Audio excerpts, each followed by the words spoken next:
We're driven by the search for better. But when it comes to hiring, the best way to search for a candidate isn't to search at all. Don't search, match with Indeed.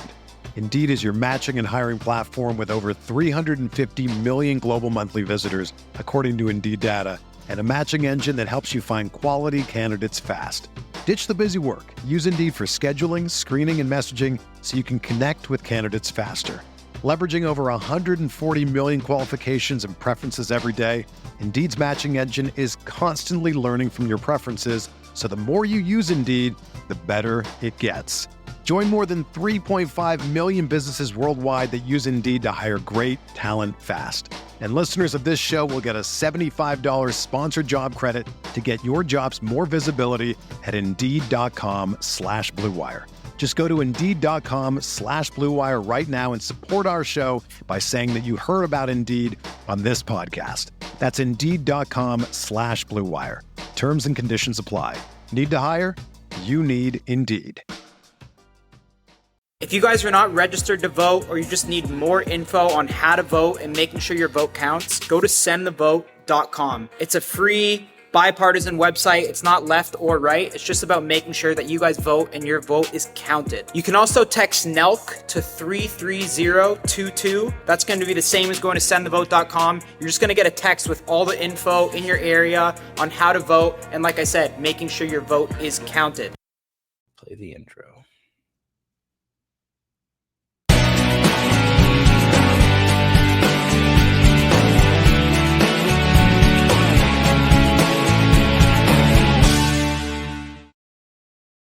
Welcome back to another edition of the Weekly Walkthrough with Alex and Graham. I'm your host, Alex. Joining me as always, he's on this side of me. It's Graham.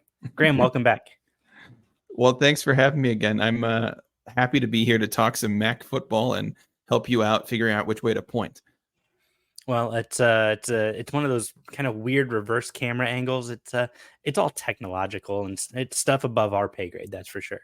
But we've got Akron versus Buffalo. It's going to be on Saturday, November 2nd at Infocision Stadium there in Akron, Ohio. Looks like it's going to be some pretty good weather too for the last weekend game before we hit the midweek MACtion slate. And I got to tell you, two teams who have confused me very much this year. Buffalo, who has looked stellar at times and then has disappeared. Akron, who I think is better than their record. They just haven't proven it yet. And so it should be interesting. I'll kind of give you a quick breakdown on the Zips. I mean, this year they've it's not been great, Graham, if I'm being honest. They're 2-6 on the year. They do have a win, a surprising win over Eastern Michigan last week, 25-21. They're led by Joe Moorhead, who's been the head coach since 2022. Currently 6-26 as the head coach of the Zips. And I hate that because I feel like the record doesn't reflect just how much better this team is than they were under Tom Arth, who was the coach after Coach Terry Bowden. I think this Akron team has been so close. They've had the last couple seasons 5 games where they've lost by a score, including last year where they lost in 3 overtimes to Indiana. So I feel like this team is so close and they haven't gotten over the hump yet. What can you tell me about these Buffalo Bulls? Well, the Bulls are very similar to Akron in terms of results this year. A couple of wins early on over Lafayette and UMass. A win over Northern Illinois when we thought Northern Illinois was going to be the class of the MAC. And then losses to Missouri. We kind of expected that to happen. A big loss to UConn. We talked about that game, previewed that game. I think it's interesting. We came into that game talking about Pete Lembo leading this team to 3-1 for the first time I think the year was 1978 was the last time a head coach at Buffalo had started that well. And since then, they've done the exact opposite and gone 1 for 3. They've had a victory over Toledo. Again, we had NIU and Toledo picked as the class of the MAC. Buffalo has victories over both of those schools and still somehow has had a mediocre season so far. They're 4-4, 2-2 in MAC play. Losses to Western Michigan, lost to Ohio this last week. And this team is very, very mediocre in terms of the MAC. It's a team with a defense that's allowing almost 30 points a game, 28.9, an offense that's only scoring 22.1. But this is a team who is really finding their footing under a first-year head coach, and we'll be happy to see them come up against the Zips in InfoCision Stadium on Saturday. So I think when it comes to coaches, I mean, we know guys like Joe Moorhead, Pete Lembo have had other coaching stops. Pete Lembo, this is his second stop as a head coach in the Mid-American Conference, his last one being at Ball State. He was part of that team that beat Indiana in multiple seasons. And so I think it's very interesting. Yeah, for Pete Lembo, I think it's about he's coaching players that weren't his. He's had to re-recruit these guys to stay to get on board. Joe Moorhead, it feels like it's been a revolving door of talent there in Akron. In terms of players who have come in, you had a guy last year who was a former 5-star running back. He's no longer there. Lorenzo Lingard, I believe was his name. And so it's just been this revolving door of talent. You mentioned Buffalo and their scoring offense. I mean, you're right. They're only averaging 27.5 points a game. And this is just against conference play. And they're giving up 32.5 in conference play. So it's very confusing that they pulled off these incredible victories over these quote unquote powers of the Mid-American Conference, yet they've stumbled against Ohio. Yet they gave up 48 to Western Michigan. Talk to me a little bit more about this Buffalo defense. Well, the Buffalo defense, this is what Buffalo is going to talk about is these two linebackers, Sean Dolak and Red Murdoch, who we talked about in that UConn preview that we had with Buffalo. Both of the guys leading the country in tackles. This is not just in the MAC, but leading the country. Sean Dolak and Red Murdoch entering this week were first and second in the MAC, or first and second in the MAC, also first and third in the country, respectively. Sean Dolak has since been passed because FIU had a game on Tuesday this week, so he is now one tackle short, but he has played one fewer game. So I expect to see Sean Dolak retake his number one position after this weekend. But Sean Dolak and Red Murdoch both leading the way. Red Murdoch, 96 tackles. He's 4 tackles shy of 100. This will be the first time that two players had 100 tackles in a season for Buffalo since 2002, when guess who? Sean Dolak had 147 tackles and James Patterson had $120. I don't know if you remember that 2022 Buffalo team, but it was exactly the same as this Buffalo team. It was a team who had some weird victories and some weird losses. Hard to pin down these Buffalo teams recently, but both of them have had great linebacking cores led by Sean Dolak. Sounds like he's going to be a big key to potential victory for the Bulls this weekend. And you're right, in his own right, he's been such a stellar player for them. He actually left and then came back to Buffalo this year. I believe he was at Utah State last season, came back to Buffalo to be in this system that, I mean, it's clear to him, this is a place that's been very special. But yeah, for all intents and purposes, Sean and Red have both been unbelievable defensive talents. These guys know how to hit, and they know how to hit hard. They know how to stop you in your tracks. We saw that time and time again against Toledo, against Northern Illinois. They made big defensive stops at times when they needed to. Conversely, Akron, I've got some of their guys' numbers pulled up. You got Brian McCoy, Darian Lewis, Antavius Fish, which, like, come on, that's a great name. And Paul Lewis III. These are all juniors and senior linebackers. Darian Lewis and Paul Lewis are both defensive backs, but you've got two linebackers for Akron who may not be as good as Sean Dolak and Red Murdoch, but in their own right, they both have had pretty good seasons. Brian with 74 tackles on the year, good for almost 10 a contest. Antavius Fish, he's got 52. That's good for 6.5 a contest. And then Darian Lewis and Paul Lewis, they're both doing almost 7 a contest and 6 a contest. I mean, these are guys. Sounds like this is going to be a hitting game between these two squads. Well, we have the top 3 tacklers in the MAC in this game between Sean Dolac, Red Murdoch, and Brian. Oh gosh, I'm forgetting his last name already. McCoy. Brian McCoy has the third most tackles in the MAC. So there's the top 3 tacklers in the MAC already. And you mentioned Antavius Fish. His name sounds a lot like Atticus Finch from To Kill a Mockingbird. And so I'm not necessarily picturing a football player there. I'm picturing Atticus Finch defending justice at the linebacking position for the Zips there, which might be interesting. Might drive me to go see the Zips at InfoCision this weekend. Moving on, we've got this rush defense. It's mediocre, I think, is the best way to put it, especially by Mid-American Conference terms. Akron and Buffalo sitting at 6 and 7. Akron giving up 167 yards on the ground against MAC opponents. Buffalo giving up 169. This isn't going to be where one of these teams wins. I mean, they're both playing the pretty similar defensive run stopping. I think Akron gets the slight edge, but I think Buffalo's played slightly tougher opponents in conference play.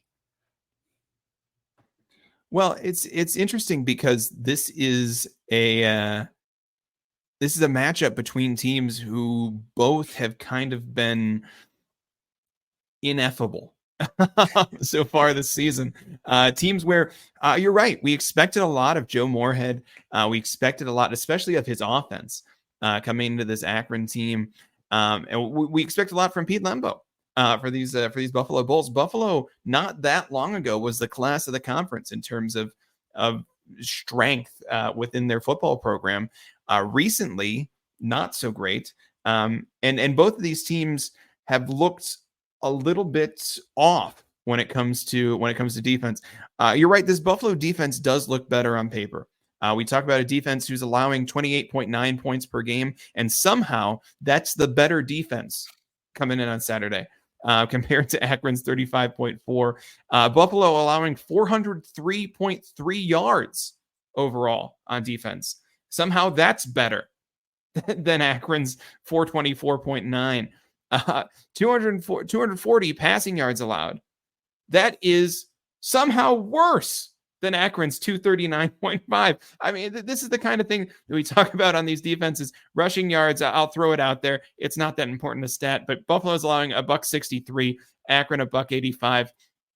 The point being, these defenses not great on paper, facing opponents who are very good. Remember Akron's defensive statistics here take into account that opening game against Ohio State. That resulted in a 52-6 loss for the Zips. So it's going to weigh down your defense a little bit when you're facing maybe the top offense in the country. In terms of Buffalo, they faced a Missouri team who is no slouch on offense either. So both of these defenses, I think, weighed down by out-of-conference matchups that don't necessarily reflect the quality of these defenses.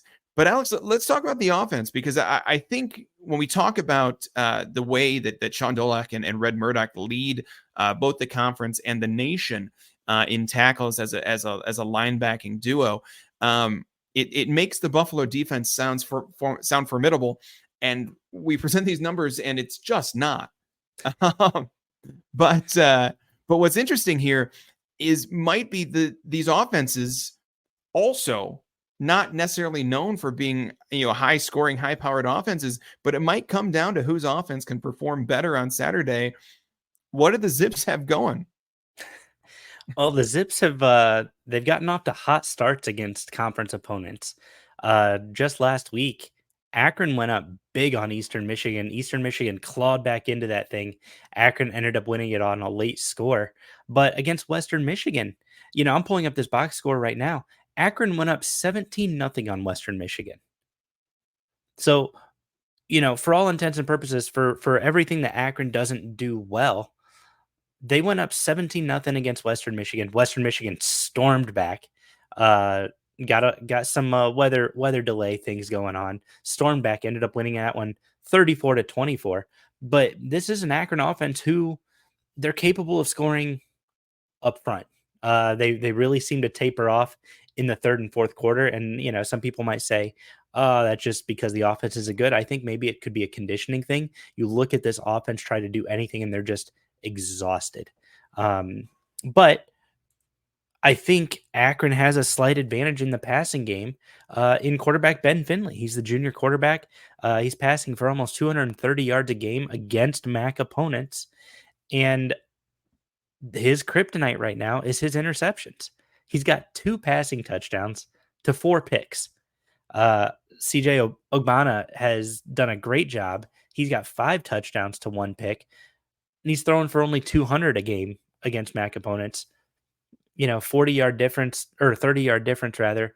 Sure, maybe not that big of a thing in the grand scheme of things, but I think it's something to watch. I mean, these are two quarterbacks who have the ability to throw the ball.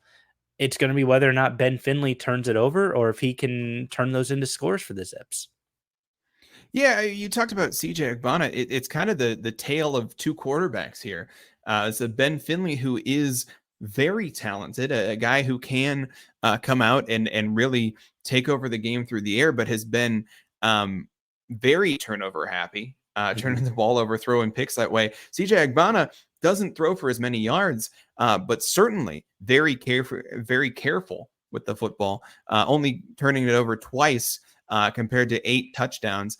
Ogbonna also 3 rushing touchdowns this year, which is interesting because the leading Buffalo running back, AJ Henderson, also 3 rushing touchdowns. So we're talking about a Buffalo team who doesn't pass that much. CJ Ogbonna is certainly a dual threat quarterback. The running back room in Buffalo has shaken out a little bit since the last time we talked about this team. It is no longer quite the 3-headed monster we were talking about. It is more AJ Henderson's backfield, but don't let that fool you. Buffalo is going to use 3, maybe 4 running backs in this game on Saturday, as well as Ogbonna, to have 5 different rushers back there. And I wouldn't be surprised if they tried to keep the ball on the ground as much as possible. What's going to be interesting here is that both of these defenses have let up quite a few yards through the air, and both of these offenses have had a really hard time creating yards in the air. So it's going to be a question of who can polish up their passing offense enough to take advantage of the lackluster defense on the other side of the ball. Well, and I think too, and I wanted to point out a couple things on Ben Finley. This is his 3rd stop in college, right? He started at NC State. He was with the Wolfpack for a couple seasons, I believe 2 seasons. Then he was at Cal a year ago. On the year, Ben Finley has 8 touchdowns to 8 picks. So he threw more touchdowns in the non-conference slate than he threw against the rest of the Mid-American Conference. So I just find that really interesting as to the direction he's going to go for the rest of the season for Akron. But I think you're right. This is going to be a potential ground game. Jordan Simmons, of course, for Akron, he's their leading rusher. He's only the 13th leading rusher in the conference.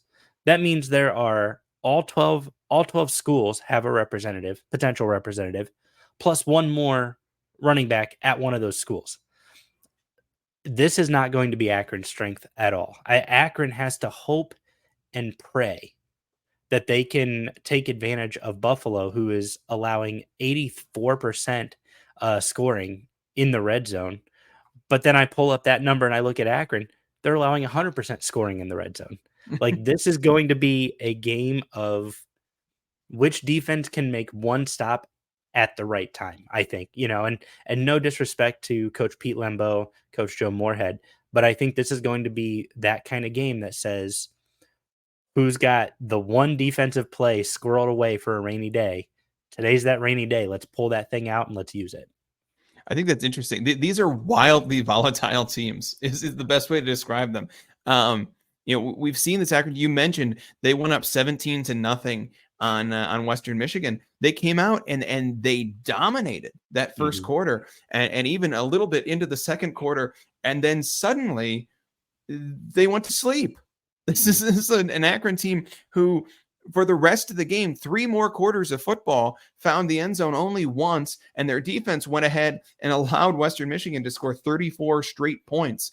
It's kind of strange back and forth that this Akron team has where they can throw together really, really impressive quarters. I don't know if you watched that first game of the season, but they actually looked okay against Ohio State to start out. Yeah, I And did. then well, it's Ohio State, so they grind you down, and it's hard to keep up with the depth that Ohio State has. Hard to keep up with $20 million is what you meant to say. That too. But I mean, this is an Akron team who has looked good this year, but never for complete games. Even the game against Colgate, a team that they had no business being close to, Colgate scores 20 points on this Akron defense.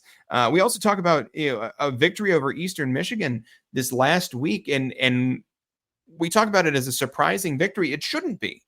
This is an Akron team who plays in the Mid-American Conference. We know about the parity in the conference. There's no reason the Zips should have a hard time beating a Mid-American Conference opponent. And yet, we came out here and we said, what a surprising victory for the Zips over an Eastern Michigan team who is a conference opponent. We should never be surprised to see a victory in the MAC. And we are, because of the volatility of this Akron team. Buffalo has been the same way this year. It's been a team where we have no idea what they're going to do week to week. I came out in our preview against UConn and I said Buffalo is going to keep this game close, and they went ahead and didn't score at all against UConn, minus a sole field goal.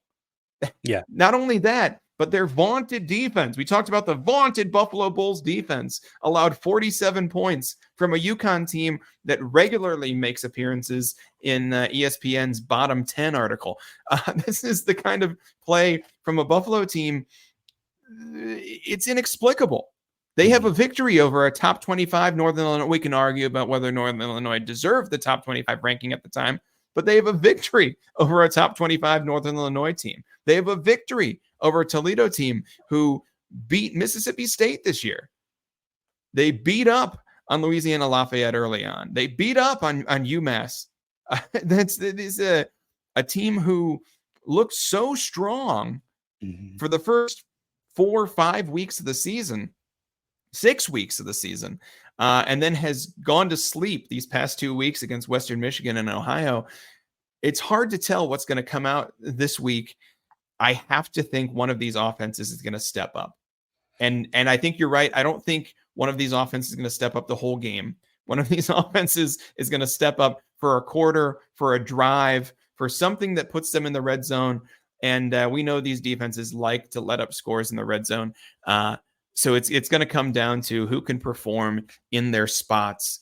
It's a game that I wouldn't be surprised if it came down to, like last year, came down to a special teams play. You remember that overtime last year came down to a blocked field goal to lead to the Bulls' victory. I wouldn't be surprised to see a big special teams play resulting in this one. I don't know, Alex. Do we have more to talk about? I'm ready to make my pick here. Go ahead and make your pick. I think it's worth noting to the folks at home. Akron's looking to snap a 5-6 game losing streak in this series. Yeah, I think they've lost 6 in a row to Buffalo. And so it's a game at Infocision Stadium. I think that's worth noting. I imagine a few more Akron fans will be out this week after the win over Eastern last week. That's definitely. I've seen an uptick in interactions on the Twitter sphere from the Akron faithful, who are really kind of chanting, "Can't wait for basketball." But hey, if football can eke out a few more wins, we're okay with that too. Yeah, I mean, this is a Zips team who could certainly use the support. We haven't seen the rowdies around this year because of things, but things got a little rowdy. Yeah, without those AK rowdies around, Akron can certainly use some fans in the stands to cheer them on. And like I said, the Bulls right now are favored by a point in this matchup. The line opened -1 in favor of Buffalo. It is still -1 in favor of Buffalo. So fans could make all the difference in this one on Saturday. I think my pick here, I'm going with Buffalo. Given that the spread is only a point, I think they're going to go ahead and cover that as well. Okay. I, of course, on my side, I look to extend my pick streak to 3 in a row. after victories the last 2 weeks on the episode. And of course, I'm going to go with the home team, Akron, and I think they do just enough offensively. Ben Finley and co. They figure it out just long enough to pull off back-to-back MAC victories and move to 2-3 in MAC play, barely keeping them alive for a slim shot at Detroit here in December. Well, that's it. That's we have a weird week this week in terms of picks across the conference as we move into these midweek games starting next week. The weekend slate here is pretty sparse. Yep. It's we have this matchup, Akron versus Buffalo, and we have one more matchup, which is Toledo versus Eastern Michigan. That game in Ypsilanti. Alex, are you picking this game, or we're going to wait for you to put that on Twitter? I'll pick it now, and then it's I'll solidify it with my Twitter picks. But I got to tell you, man, you know me. You know how much I love the Rockets and how much I want to see the Rockets be successful, but I've got to be neutral third party. Both of these teams coming off of losses last week. Toledo, a heartbreaking beat down by their bitter rival. Eastern Michigan, a come from behind victory by lowly Akron. Both of these teams are looking for a pick-me-up, and I like Toledo on the road. The spread is 9.5 in favor of Toledo up there in Ypsi. I like Toledo on the road. I just think Toledo has more talent, but it's going to depend on if Toledo sees Tucker Gleason or John Allen Richter under center, and I think that's going to be the key difference in the game. Yeah, I mean, this is one where the line has Toledo favored by almost 10 points at 9.5 right now. And this is one where we watched this Toledo team come out and fight Bowling Green hard for 3 quarters last week, and then the wheels came off. I got to be at that game, Alex, and let me tell you, it was windy, and then there was a Bowling Green student sitting right in front of me, and he was given the whole. He's surrounded by Toledo fans, giving the whole fan base there a hard time. And kind of deservedly so, frankly, the way the Rockets performed. So what do you think about Scott Leffler? I guess I should ask you. What do I think about Scott Leffler? I would, I stand by my statement. We as we've said, the MAC is a volatile conference. Anyone can win any week, and this Toledo team really did look good against a really strong Bowling Green team for 3 quarters. And then the wheels fell off, and it was we talked about Tucker Gleason and will we see him this week against Eastern Michigan? We saw him in the game against Bowling Green. He didn't look 100%, Alex. I don't know if that's true that he really is still having lingering injury issues. But the quarterback play did not look sharp from Toledo on Saturday. I want to pick the Rockets in this one. I think they are the better team.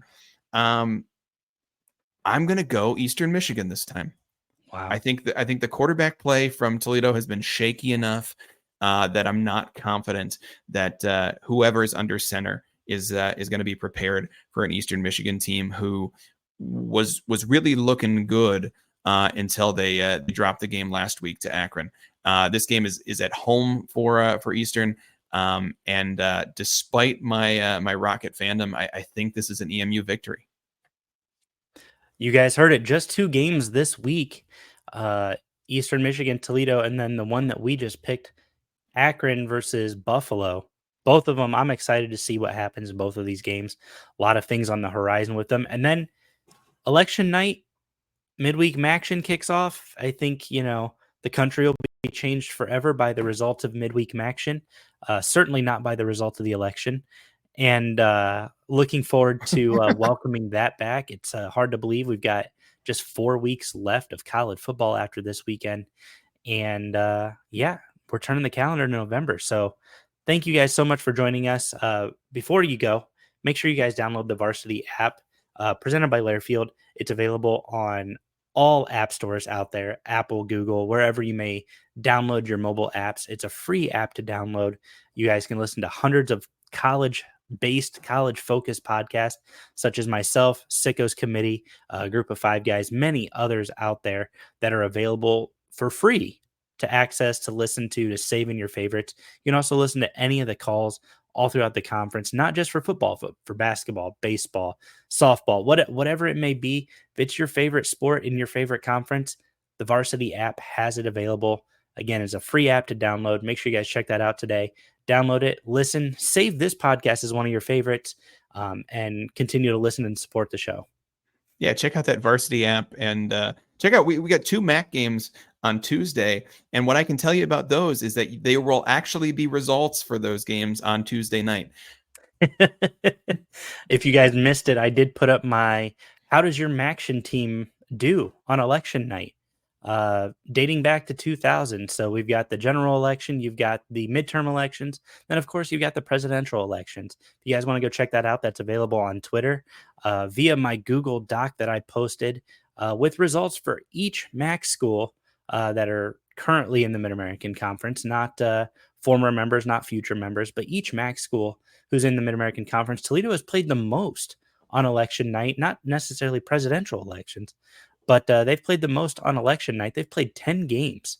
The next closest is 8 in the Mid-American Conference. So Toledo's gotten a lot of spotlight on election night, but they've lost the last 2 presidential elections that they've played. So I think Brian Blair saw that and said, we're not playing on election night this year, and moved Toledo off of that slate. But guys, thank you so much for joining us. Make sure that you check us out on Twitter at the MSC Podcast, Instagram at the MSC Podcast, TikTok also the MSC Podcast, and then YouTube at MSC Podcast. Going to be posting a little bit more content over the next couple weeks as we grind this thing down for midweek Maction, start to turn towards basketball season, and turn towards the MAC championship, which surprisingly Kent State still has a shot to get to here in just 4 weeks. I'll be breaking all that down for you guys on how Kent State can make the MAC championship in football this weekend. Got to tell you, though, in an ironic twist of fate, they are big Akron fans this weekend. Thank you guys so much for tuning in, and we'll see you guys next week.